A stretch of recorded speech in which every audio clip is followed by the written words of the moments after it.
Capítulo 29. El dolor del rechazo. Tener que escuchar la historia de la humanidad a lo largo de estos últimos milenios sin lugar a dudas no era nada agradable. Sobre todo cuando tú mismo fuiste parte de un pasado tan vergonzoso. Una vez terminaron las presentaciones entre los hermanos, el peculiar cuarteto conformado por los primarcas Guilliman y Tomoe, acompañados por sus oficiales de confianza Takeko y Katus, se dirigieron a un lugar más cómodo donde hablar.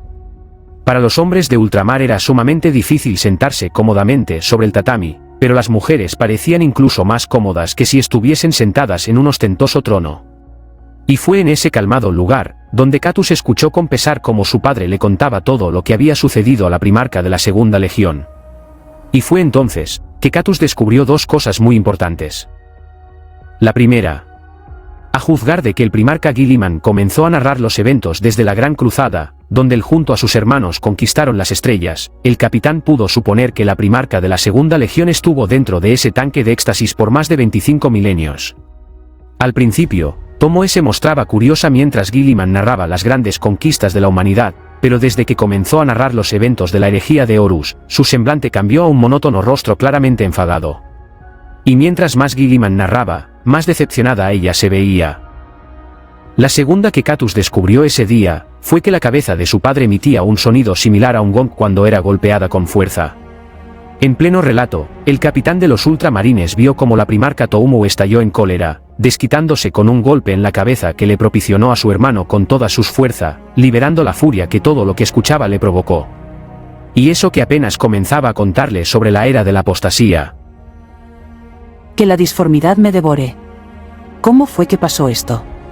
¿Cómo fue que 9 primarcas sucumbieran al caos? ¿Cómo fue que el emperador no se dio cuenta de esto? ¿Qué demonios estaba haciendo ese idiota? Un momento. ¿Acaso la primarca Tomoe había llamado idiota al emperador de la humanidad? El semblante de Katus mostró su sorpresa inmediata, y estaba conteniendo sus ganas de acusar a la primarca de herejía, pero viendo que su padre se mantenía callado y con la cabeza baja era obvio que había algo que él no sabía. De momento, lo mejor sería seguir escuchando. Lamento no haber cumplido mi promesa. Te prometí que te despertaría cuando la humanidad alcanzara el sueño de padre. Cuando los soles brillasen sobre el glorioso imperio y la paz y la felicidad reinase por toda la galaxia. En cambio, te desperté en el peor momento, donde el imperio se desangra entre los Sinous que nos invaden y las guerras internas. Una galaxia sumida en el caos y la desesperación. Espero que puedas perdonarme. Guarda tus lamentos, Guilliman. Eso no solucionará nada. Sé que si llegaste al punto de tener que romper una promesa, es porque te sientes con la soga al cuello. La primarca tenía razón. El imperio estaba en una situación crítica. Tiránidos, demonios, los traidores, Taus, necrones, orcos, y este nuevo orco masivo del Segmentus Obscurus. Era demasiado. Algo que Guilliman no podía enfrentar solo. Lo último que supo de su hermano Lionel Johnson fueron a través de las palabras de Dante, Señor de los Ángeles Sangrientos, pero no se ha vuelto a saber nada más del primarca de la Primera Legión. ¿Qué estaría haciendo? Fue entonces, cuando un pesado suspiro salió de la boca de Tomoe, seguidas por unas palabras de lamento. Oh. Vulcan. Lehman. Sanguinius. Realmente soñaba con el día en que volviéramos a vernos. Entonces respiró profundamente, y miró a Guilliman con una gran decisión en los ojos. Muy bien. Cuenta con mi ayuda, Lord Comandante Guilliman.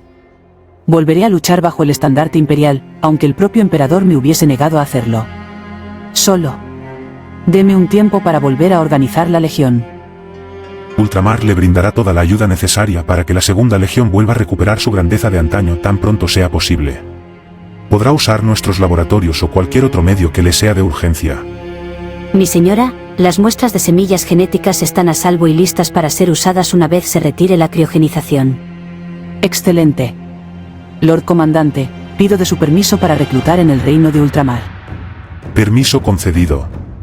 Enviaré un emisario a cada mundo para anunciar su llegada. Muchas gracias, Lord Comandante. La Segunda Legión, las doncellas de sangre, se unirán a su cruzada en un mes. Contamos con su regreso, Comandante Tomoe. Y así, tras terminar de revisar unos últimos detalles, primarca y capitán de los ultramarines regresaron a su nave para partir rumbo a Macras. Aunque por el camino, Guilliman no pudo evitar sentir la pesada y curiosa mirada de Catus sobre él. Puede preguntar, capitán. Sé que tiene muchas dudas en su mente en este momento. Me disculpo, Lord Comandante. No quiero molestarlos con mis preguntas inapropiadas. Usted se ha ganado el respeto de su legión, y de su primarca. Considero que tiene derecho a saber lo que atormenta su mente. Sus palabras me llenan de júbilo, padre. Pero, ¿por qué dejó que la primarca Tomoe hablase así del emperador? Esa era una pregunta que Guilliman sabría que tarde o temprano llegaría, pues aún así, responderla no era nada sencillo. Los primarcas fuimos creados por el emperador. Sus hijos. Aquellos que portan sus genes y la responsabilidad de heredar su futuro. Pero a diferencia de nosotros, Tomoe tenía un padre. Y una madre. ¿Una madre? Preguntó claramente confuso. Tomoe no comparte el 100% de los genes del emperador. Agregados a su genética, también se encuentran los genes de Amar Astarte. Catus no tuvo que preguntar para que Guilliman pudiese imaginar qué ideas rondaba la mente del capitán. Y ante la duda, continuó la historia. Tras el éxito de la gestación de Lion, el primero de todos, padre quiso experimentar usando un método más natural. Pero el resultado no fue lo que el emperador esperaba. Por algún motivo, Tomoe creció fuerte y mucho más que nosotros, pues la genética de padre estaba claramente en sus venas. Pero el emperador nunca la reconoció como su hija. Era solo un experimento fallido. A sus ojos, no era perfecta. La voz de Guilliman se notó un poco deprimida. Tenía muy buenos recuerdos del poco tiempo que estuvieron juntos durante los primeros días de la cruzada, pero la historia no tenía un desenlace feliz. No mucho tiempo después de empezar la cruzada por el dominio galáctico, el emperador ordenó la disolución de la Segunda Legión. No sé el motivo, pues sus pocas batallas habían terminado en victorias absolutas, pero al parecer, al emperador no le satisfacía ver a quien consideraba un fallo en el campo de batalla. Pero ellas no tenían la culpa. ¿Ellas? ¿Mujeres astartes? Correcto. Tomoe nunca perdonó a padre por esto. Él no confiaba en ella, o tal vez tenía miedo. No sabría decirlo. Pero Tomoe se negaba a permanecer a un lado, sobre todo después de todas las complicaciones que tuvo en el proceso. Se acercó a mí, y me pidió que la sumergiese en un sueño eterno y que cuidara de sus hijas. Yo no pude hacer más por ella. No. Tenía miedo a hacer más por ella. No la culpo. Está en todo su derecho de estar molesta con el emperador. Pero es mucho más razonable y leal que cualquiera de nosotros. Eso es algo de lo que estoy seguro. Catus solo escuchó la historia atónito, pero eso tenía mucho sentido. Él no estaba vivo en aquel entonces, por supuesto, pero eso explicaría el por qué en los registros los ultramarines tuvieron un descontrolado aumento de tropas. Eran las astartes de la Segunda Legión que se unieron a sus filas. Aunque claro, sin la semilla genética de su primarca, poco a poco fueron desapareciendo hasta que no quedó ninguna de ellas en la Legión de Ultramar. Guilliman sabía que, una vez disuelta la Legión, las astartes serían eliminadas. Pero él no podía permitir eso. No era una forma justa de tratar a una guerrera. No cuando se mostraban tan leales al imperio y a un emperador que no las apreciaba. Puede que, esa fuese una de las pocas veces que Guilliman desobedeciera en secreto a su padre. Pero una promesa del primarca de los ultramarines es inquebrantable. Hijo mío. Lo que acabas de escuchar es mejor que lo mantengas para tu conocimiento. Si te lo he contado, es porque confío en tu discreción. No tiene que decirme eso, padre. Sus palabras son irrefutables para mí. Bien. El mundo donde Tomoe creció, una vez las cápsulas fueron liberadas al espacio, ahora fue consumido por la Psychitrix Maledictum. No tiene un mundo al cual llamar hogar, y aunque Ultramar le brinde todo el apoyo posible, sé que en su interior jamás podrá llamarlo hogar. Lo único que podemos hacer por ella, es apoyarla. Así como sé que ellas nos apoyará a nosotros. Cuente con mi palabra y mi honor, Lord Comandante. Haré mi mayor esfuerzo para apoyar a la Segunda Legión en todo lo que sea necesario. Bien. Porque a partir de este momento se convertirá en el consejero de la Segunda Legión. ¿Qué? Mientras tanto, en otro lugar del universo, un escenario muy poco común se desplegaba en el gigantesco interior de un mundo astronave. Los Aldaris veían asombrados cómo ese pequeño grupo de pieles verdes arrasaban con sus enemigos sin siquiera sufrir una baja. Tal vez fue en gran parte por el factor sorpresa, y que las fuerzas del caos no se esperaban que los orcos los atacasen a ellos, pero Kanan lideró a los Sikoth personalmente para masacrar a las fuerzas corruptas.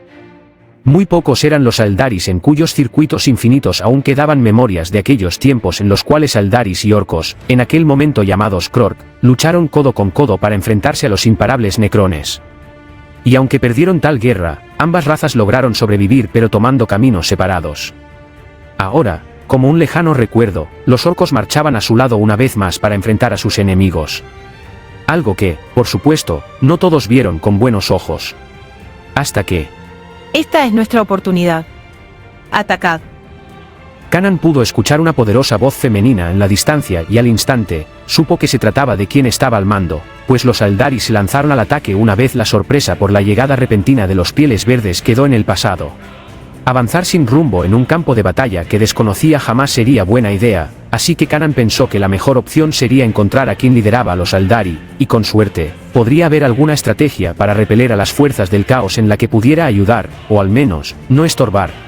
El camino hacia su destino era complejo, pues incontables demonios del caos de Slanees, y marines corruptos de los hijos del emperador bloqueaban su camino. Pero ni siquiera eso era suficiente para detener la nueva y mortal espada del caudillo, seguido de cerca por Murray, los nobles orcos y unos cuantos orcos pintados de morado que quedaron atrapados en el remolino disforme. Pero tras un largo camino, llegaron a su destino. Justo en medio de la batalla, una esbelta figura se lanzaba con fiereza contra un marine del caos, el cual los ojos de Kanan pudo reconocer de inmediato como un formidable guerrero. Ella definitivamente era la Aldari que había dado el grito de guerra, pero se notaba claramente cansada y abrumada por su oponente, el cual no hacía más que reír y burlarse de ella para romper su moral. Pero lo que Kanan pudo ver casi de inmediato, fue el cadáver de un señor Fénix Aldari desparramado por el piso, y la espada de ese marine del caos embarrada con la sangre fresca de posiblemente uno de los guerreros Aldaris más poderoso de la galaxia. Ese marine del caos no era uno cualquiera,